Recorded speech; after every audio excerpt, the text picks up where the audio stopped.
오늘은 황폐함 가운데 회복을 이라는 제목으로 함께 말씀을 나누고자 합니다. 오늘 말씀은 이사야서 7장 14절의 말씀입니다. 제가 봉독하겠습니다. 그러므로 주께서 친히 징조를 너희에게 주실 것이라. 보라, 처녀가 잉태하여 아들을 낳을 것이요 그의 이름을 임마누엘이라 하리라. 아멘.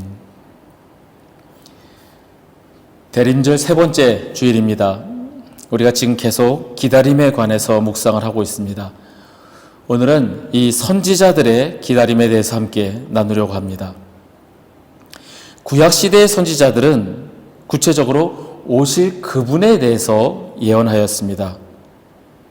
지금이야 우리는 이미 오신 예수 그리스도, 구약시대에 예언이 되어졌던 오실 그리스도, 그분을 믿음으로 말미암아 구원받는다는 것을 우리는 알고 있지만, 과거의 선지자들이 그러한 예언을 하였을 때 그들은 그 의미를 깨닫지 못하였고, 또한 역시 신약시대에 와서도 많은 사람들은 구약에서 예언되어진 오실 그분이 바로 예수 그리스도라는 사실을 믿지 않았습니다. 우리는 이 과거를 성경을 통해서 알고 있지만 그들은 미래에 대한 이야기이기 때문에 그저 선지자들에 대한 예언이 이루어지기를 기다렸습니다. 우리도 늘 주님의 다시 오심을 기다리며, 또한 지금 성탄절을 앞둔 이 대림절 기간 주님께서 우리에게 무엇을 말씀하시는지 귀 기울여 듣고 기다리면 좋겠습니다. 오늘 본문은 예수님의 탄생과 관련하여 널리 쓰이는 상징적인 예언들 중에 하나입니다. 이 예언은 성탄절의 중심을 차지하고 있고, 처녀가 잉태하여 아들을 낳을 것이다, 이런 분명하고 정확한 예언이기 때문에 예수님의 탄생을 미리 예언한 말씀으로 우리는 받아들이고 있습니다. 그런데 여기서 나오는 것, 처녀가 잉태하여 낳는 아들의 이름, 바로 임마누엘입니다. 임마누엘, 하나님이 함께 하신다는 뜻입니다. 즉 이사야 선지자가 말씀하는 것은 우리와 함께 하시는 하나님, 하나님의 임재를 기다리라는 이야기입니다. 당시에 무너진 그 시대를 향하여 하나님의 임재를 바라보고 하나님의 임재를 기다리라는 이사야 선지자의 말씀입니다. 지금 우리에게 하시는 말씀 역시 교회가 무너지고 예배가 무너진 지금 이 황폐해진 이 때에 하나님의 임재하심을 기다리고 그 하나님의 임재하심을 통하여 부흥을 기대하라는 그 말씀입니다. 당시의 시대적 상황을 살펴보면 이렇습니다. 당시 남유다와 북이스라엘에는 하나님의 임재가 거하지 않았습니다. 하나님을 예배하는 그 제단 위에 하나님이 함께 하시지 않았습니다. 종교적인 껍데기만 남아 있었습니다. 이사야 선지자와 미가 선지자는 당시의 예배를 마당만 밟는 자들의 예배, 마음은 없고 형식만 남아있는 예배라고 비판하였습니다.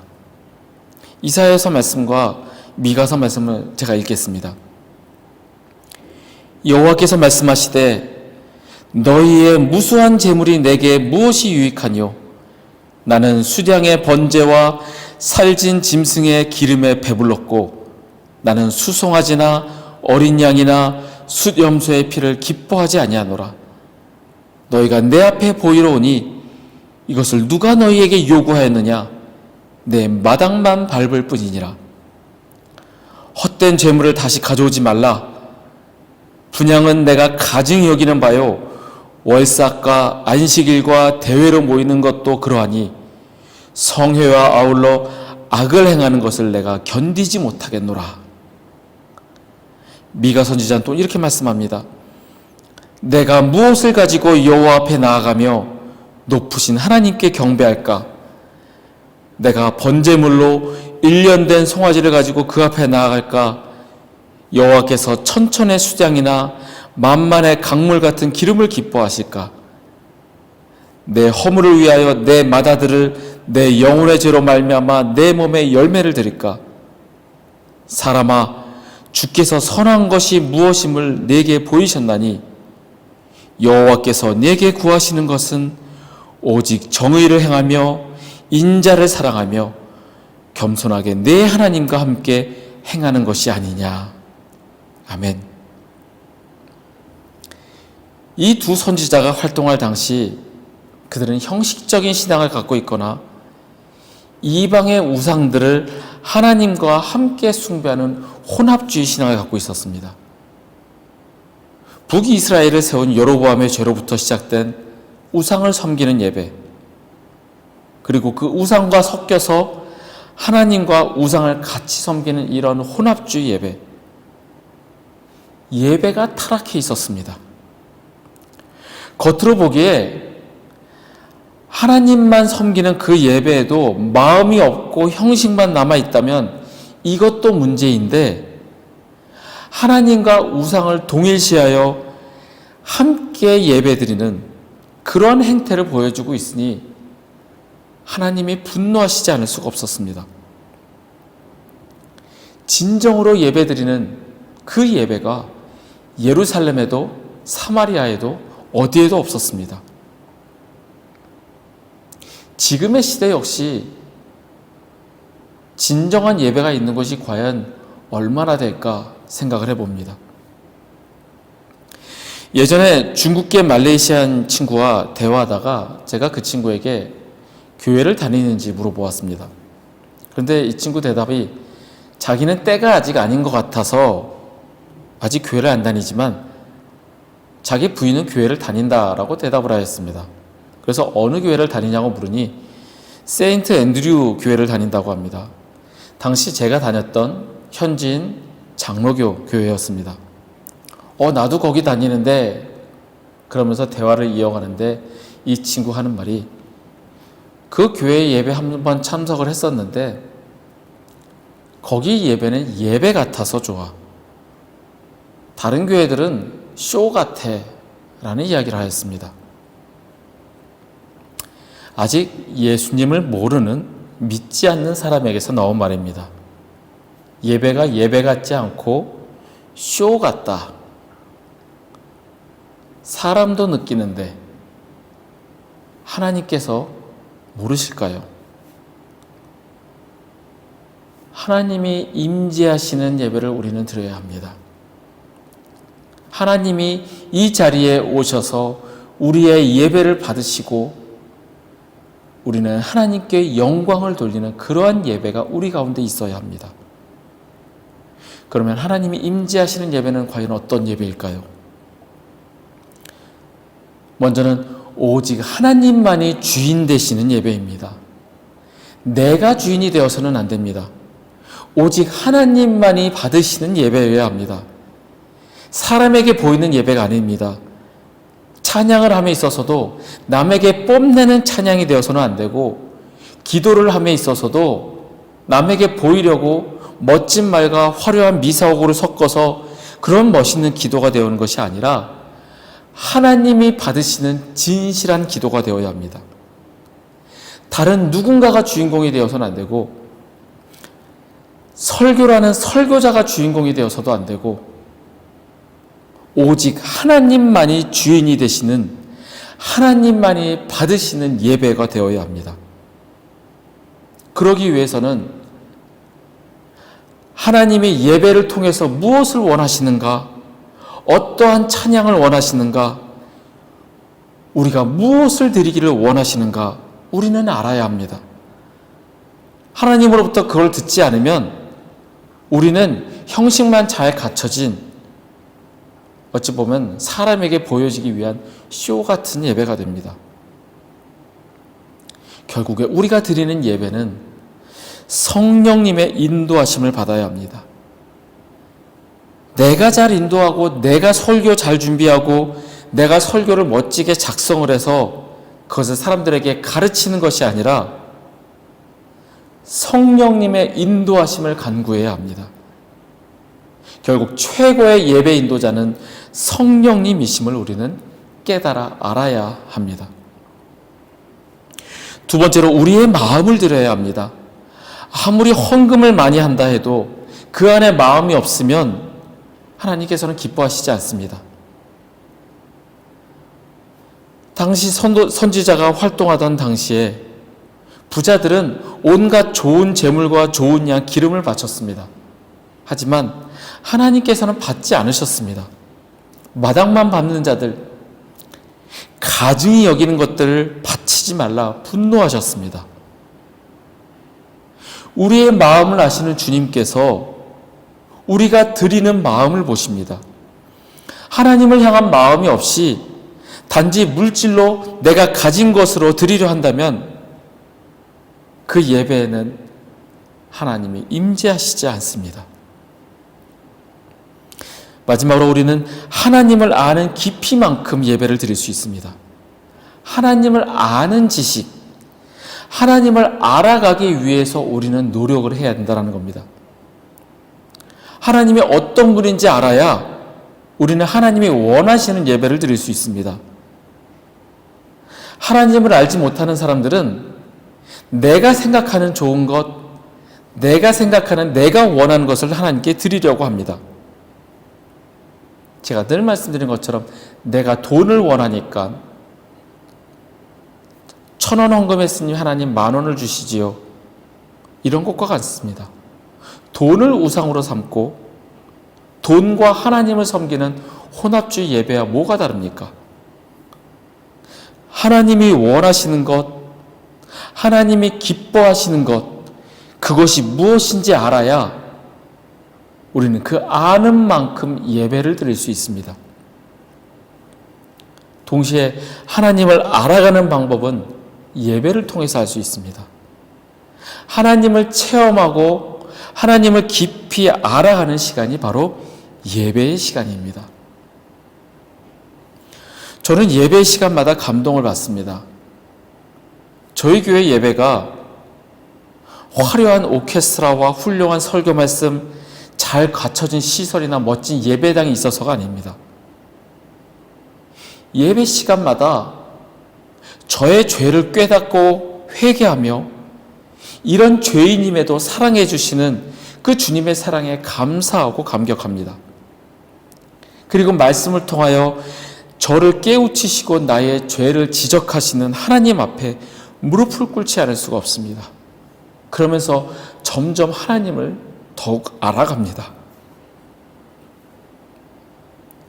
우리가 이런 예배를 드릴 때 하나님이 임재하시고 우리 안에 거하시게 됩니다.